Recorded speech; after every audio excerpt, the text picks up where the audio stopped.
Sir ಈಗ ವಿದೇಶ ಪ್ರವಾಸದ ಬಗ್ಗೆ ಚರ್ಚೆ ತಾವು ಕೂಡ ಹೋಗ್ತಾರಂತೀವಿ ಸರ್, ಏನು ತಾವು ಹೋಗ್ತಿರೋ ಅಥವಾ ಏನು? ಇಲ್ಲ, ನಾನು ಹೋಗ್ಬೇಕು ಅಂದ್ಕೊಂಡಿದ್ದೆ ನನ್ನ ದುಡ್ಡಲ್ಲಿ. ನೀವೆಲ್ಲ ಕೇಳೋದಕ್ಕೆ ನಾನು ಭಯ ಬಿದ್ದುಬಿಟ್ಟೇನೆ, ನಮ್ಮ ದುಡ್ಡಿನಾಗೂ ಹೋಗ್ಬಾರ್ದೇನಪ್ಪ ಅಂಥೇಳಿ. ಅದಕ್ಕೆ ಈಗ ನಮ್ಮ ಬೇರೆ ಬೇರೆ ಕ್ಷೇತ್ರದಲ್ಲಿ ಕೆಲಸ ಇರೋದರಿಂದ ನಾನು ಈ ತಿಂಗಳ ಹೋಗೋ ತೀರ್ಮಾನ ನಾನು ಮಾಡಿಲ್ಲ. ಸೊ ನಮ್ಮ ಕೊಲೀಗ್ಸ್ ಎಲ್ಲ, ನಮ್ಮ ಹಿರಿಯರು, ನಮ್ಮ ಬಸವರಾಜ್ ಶಿವಣ್ಣವರು, ನಮ್ಮ ಶ್ರೀನಿವಾಸ್ ಅವರು, ನಮ್ಮ ಚಿಮ್ಮನಕಟ್ಟೆ ರಾಜು ಅವರು, JT ಪಾಟೀಲ್ರು, ಯಶವಂತ ಗೌಡರು ಎಲ್ಲ ಮಾತಾಡಿದ್ವಿ, ಹೋಗಿ ಬರೋಣ ಒಂದು 10 days ಅಂಥೇಳಿ. ಎಲ್ಲಿಗೆ ಹೊರಟಿದ್ದೀರಿ ಸರ್? ಅದ ಫಿಕ್ಸ್ ಆಗಿದ್ದಿಲ್ಲ, ಅದು 3 ವಾರ ಆಯ್ತು ಎಲ್ಲಿಗೆ ಹೋಗ್ಬೇಕಂತ.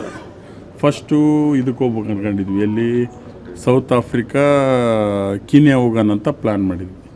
ಆ ಕೀನ್ಯಾಕ್ಕೆ ಅದೇನೋ ಎಲ್ಲೋ ಫ್ಲೂ ಅಡ್ವಾನ್ಸ್ ವ್ಯಾಕ್ಸಿನೇಷನ್ ತಗೋಬೇಕಂದ್ರೆ ಒಂದಿಷ್ಟು ಜನ ಆ್ಯಕ್ಷನ್ರು, ಒಂದಿಷ್ಟು ಜನ ಬಿಟ್ಬಿಟ್ರು. ಆಮೇಲೆ ಆಸ್ಟ್ರೇಲಿಯಾ, ನ್ಯೂಜಿಲ್ಯಾಂಡ್ ಅಂತಂದ್ರೆ ನಾನು ಹೋಗಿದ್ದೆ ಆಲ್ರೆಡಿ 16-17 ಹೋಗಿದ್ದೆ. ಸೊ ನಾವು ಹೋಗೋ ತೀರ್ಮಾನ ಮಾಡಲಿಲ್ಲ. ನಾನು ಹಿಂದಿನ ತಿಂಗಳೂ ಹೋಗಿದ್ದೆ, ನೀವು ಕೇಳಲಿಲ್ಲ ವಿದೇಶಕ್ಕೆ. ಯಾಕೆ ಅಲ್ಲ, ನೀವು ಹೇಳಿದ್ರೆ ಸ್ವಲ್ಪ ಪಬ್ಲಿಸಿಟಿ ಎಲ್ಲ ಸಿಗ್ತೈತೆ. ದುಬೈಗೆ ಹೋಗಿದ್ರಿ ಸರ್? ದುಬೈಗೆ ಹೋಗಿದ್ದೆ, ಅವಾಗ ನೀವು ಒಬ್ಬರು ಕೇಳಿಲ್ಲ. ಸ್ನೇಹಿತರ ಜೊತೆಗೆ ಹೋಗಿದ್ರಿ ಸರ್ ತಾವು? ಶಾಸಕರ ಜೊತೆ ಹೋಗಿದ್ರೆ ಅವಾಗ ಕೇಳ್ತಿದ್ವಿ ಸರ್. ಆಗಲಿ, ನಾನು ಹೋಗ್ತಾ ಇಲ್ಲ ಅನಿವಾರ್ಯ ಕಾರಣಗಳಿಂದ. ಕ್ಷೇತ್ರದಲ್ಲಿ ಸ್ವಲ್ಪ ಡೆವಲಪ್ಮೆಂಟ್ ಕೆಲಸ ಇದೆ, ಬಜೆಟ್ ಇರೋದ್ರಿಂದ ನಾನು ಹೋಗ್ತಾ ಇಲ್ಲ. ಹೋಗ್ತಿದ್ದಾರೆ ಅಂತ ಹೇಳಿದ್ನಲ್ಲ, ನಾನು ಸೆಷನ್ ನಡೆಯೋ ಟೈಮಿಗೆ ಚರ್ಚೆ ಮಾಡಿದ್ವಿ, ಒಂದು 15-20 ಜನ MLAಗಳು ಹೋಗಿ ಬರೋಣ ಅಂಥೇಳಿ. ಸೊ ಅದರಲ್ಲಿ ನಾನು ಇದ್ದೆ. ಸೊ ನಾನು ಹೇಳಿದ್ನಲ್ಲ, ಈ ಸ್ವಲ್ಪ ಕೆಲಸದ ನಿಮಿತ್ತ ನಾನು ಹೋಗ್ತಾ ಇಲ್ಲ.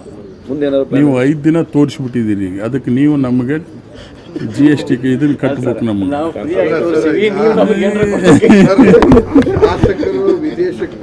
ಸ್ಟಡಿ ನಿಮಗೆ ದುಬೈನಲ್ಲಿ ನಾನು ಒಂದು ಬಸ್ ಸ್ಟ್ಯಾಂಡ್ ನೋಡಿದ್ದೆ, AC ಸೋಲಾರ್ದು. ಇಲ್ಲಿ ತರೋಣ ಅಂತೇಳಿ ಪ್ಲ್ಯಾನ್ ಮಾಡಿದ್ದೆ ನಾನು. ಆದರೆ ಇಲ್ಲಿ ನಮ್ಮದು ಅಲ್ಲಿ ಪಾಪ್ಯುಲೇಷನ್ ಕಡಿಮೆ ಐತೆ, ಸ್ವಲ್ಪ ಎಜುಕೇಟೆಡ್ಸ್ ಇರೋದ್ರಿಂದ ಅಲ್ಲಿ ಮೇಂಟೆನೆನ್ಸ್ ಆಗ್ತಾವೆ, ಇಲ್ಲಿ ಆಗಲ್ಲ ಅಂತಕ್ಕಂಥ ನಮ್ಮ ಇಂಜಿನಿಯರ್ಗಳು ಸ್ವಲ್ಪ ಚರ್ಚೆ ಮಾಡಿದ್ವಿ. ಸ್ವಲ್ಪ ಏನಾರು ಸ್ಟಡಿ, ಬೇರೆ ದೇಶಕ್ಕೆ ಹೋಗೋದು ಸುಮ್ಮನೆ ಇದಕ್ಕಲ್ಲ, ಸ್ಟಡಿ ಮಾಡ್ಕೊಂಬಂದು ಇಲ್ಲಿ ಏನಾರು ಬದಲಾವಣೆ ಮಾಡೋಣ ಅಂಥೇಳಿ ಆ ಉದ್ದೇಶಕ್ಕೆ ಹೋಗಿದ್ವಿ. ಸರ್, ನಿನ್ನೆ ಯತೀಂದ್ರ ಒಂದು ಮಾತು ಹೇಳಿದ್ರೆ, ಒಗ್ಗಟ್ಟಾಗಿರಬೇಕು ಅಂದ್ರೆ ನಮಗೆ ರಾಜಕೀಯ ಶಕ್ತಿ ಬರುತ್ತಾ ಅಂತ ಹೇಳಿದ್ದಾರೆ ಸರ್ ಅವರು. ಸಿದ್ದರಾಮಯ್ಯರಿಗೆ ನೀವೆಲ್ಲ ಬೆಂಬಲ ಕೊಡಬೇಕು ಅಂತೇಳಿ ನಿನ್ನೆ ನೀವು ಕಾರ್ಯಕ್ರಮದಾಗಿದ್ರಿ. ಆ ಕಾರ್ಯಕ್ರಮದಾಗ ತಪ್ಪೇನು? ಎಲ್ಲರೂ ಒಗ್ಗಟ್ಟಾಗಿದ್ರೆ ಪಕ್ಷ ಉಳಿದ್ರೆ ನಾವೆಲ್ಲ ಹೈಕಮಾಂಡ್ ತೀರ್ಮಾನ. ಸಿದ್ದರಾಮಯ್ಯನವ್ರಿಗೆ ಬೆಂಬಲ ಕೊಟ್ಟಿರಿ, ಮುಂದೇನೂ ಕೊಡಬೇಕು, ಮುಂದೇನೂ ನೀವು ಬೆಂಬಲವಾಗಿರ್ಬೇಕಂದ್ರೆ 5 ವರ್ಷ ಅವರೇ ಇರ್ತಾರ ಅನ್ನೋ ರೀತಿಗಳು ಮಾತಾಡಿ. ಈಗಲೇ ಸರಿ ಅದನ್ನು ಹೇಳೋದು ಈಗಾಗಲೇ ಸ್ಪಷ್ಟವಾಗಿ ಹೇಳಿದ್ದಾರೆ. ಎಲ್ಲ ನಮ್ಮ ಮುಖಂಡರು ಹೇಳಿದ್ದಾರೆ, ನಮ್ಮ ಪಕ್ಷದ ಮುಖಂಡರು ಹೇಳಿದ್ದಾರೆ, ಹೈಕಮಾಂಡ್ ಹೇಳಿದ್ದಾರೆ, ಇದ್ರ ಬಗ್ಗೆ ಯಾರು ಚರ್ಚೆ ಮಾಡಬಾರ್ದು ಅಂತಕ್ಕಂಥ ಮಾತು ಹೇಳಿದ್ದಾರೆ. ಸೊ ಅದರಲ್ಲಿ ಏನು ತಪ್ಪಿಲ್ಲ. ಈಗ DK ಶಿವಕುಮಾರ್ ಅವರು ಶಿವರಾತ್ರಿ ನಂತರ ಎಲ್ಲ ಒಳ್ಳೇದಾಗತ್ತೆ ಅಂತ ಅವ್ರು ಹೇಳ್ತಾರೆ ಸರ್.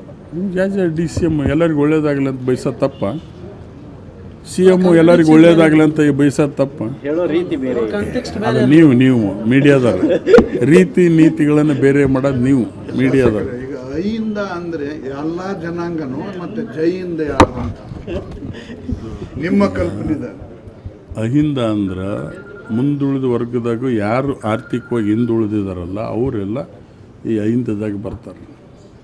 ಇನ್ನೊಂದು ಅರ್ಥ ಕಲ್ಪಿಸ್ತಕ್ಕಂಥದ್ದೇನಿಲ್ಲ. ಒಂದು ಕಡೆ ಬಡವರು, ಒಂದು ಕಡೆ ದುಡ್ಡಿರೋರು, ಬಡವ್ರ ಪರವಾಗಿ ಅಂತೇಳಿ ಅದನ್ನು ಮಾಡಿರೋದು.